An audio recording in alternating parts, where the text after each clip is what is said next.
तुम्हाला जमीन किती आहे? जमीन 15-16 एकर आहे. पहिल्यांदा किती शेळ्या आहेत तुमच्याकडे सुरुवातीला? 2 होत्या. ग्रामीण भागातील हा शेळी व्यवसाय कसा आहे?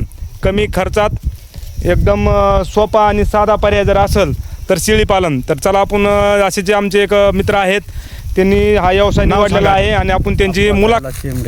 बरं, तुम्ही हा शेळी व्यवसाय कसा निवडला तुम्ही आता? शेतीला जोडधंदा म्हणून. बरं, पहिल्यांदा किती शेळ्या आहेत तुमच्याकडे सुरुवातीला? 2 होत्या. 2 शेळ्याच्या हिशोबाने तुम्ही टप्प्याटप्प्याने शेळ्या वाढवल्या. हा वाढले. तर आता किती शेळ्या आहेत तुमच्याकडे सध्या? आता 18-19 आता. बरं, कसं आहे शेळी व्यवसाय परवडतो का? परवडतो ना. बरं, सध्या कोणत्या जाती शेळ्या आहेत सगळ्या? उस्मानाबादी काही आता, काही कोटा जातीचे आता, काही गावरान आता. तुम्हाला जमीन किती आहे? जमीन 15-16 एकर आहे. 15-16 एकर. हा. आणि एवढी जमीन असताना सुद्धा तुम्ही शेळी व्यवसाय निवडला येऊ? मग शेतीला जोडधंदा म्हणून काहीतरी. बरं, आता शेळ्याचा काय फायदा नेमका तुम्ही सांगू शकता का आम्हाला? शेळ्याचा फायदा शेणखत. हां. पुन्हा कवा बी आपल्याला जसं मालाला खर्च लागेल तसं आपण कडं बिडं इकून. पिल्ले कितीत म्हणले घरी यांचे आता? 22-23. 22-23 पिल्ले आहेत. हा, चांगला आहे बाजार सध्या शेळ्याला. चांगला आहे चांगला. बरं, तर मित्रांनो बघू शकतात आपण हे टोटल यांच्याकडं गावरान शेळी आहे.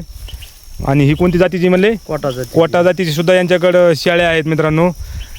तर हे नर कुठल्या जातीचा आहे? उस्मानाबादी. उस्मानाबादी जातीचा आहे. किती महिन्याचा आहे? हे 1.5 वर्षाचं आहे.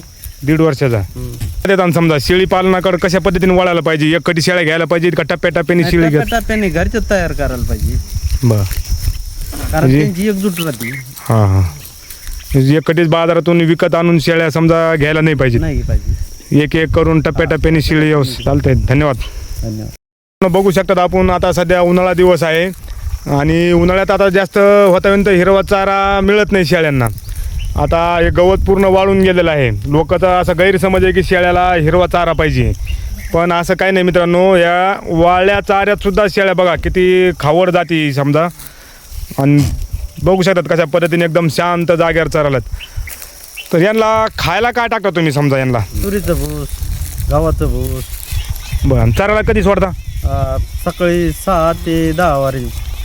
6 ते 10 वाजेपर्यंत चाराला सोडता, नंतर बांधून टाकता? बांधून टाकतो. मग नंतर काही खुराक टाकतात त्यांना परत? मका असते ना.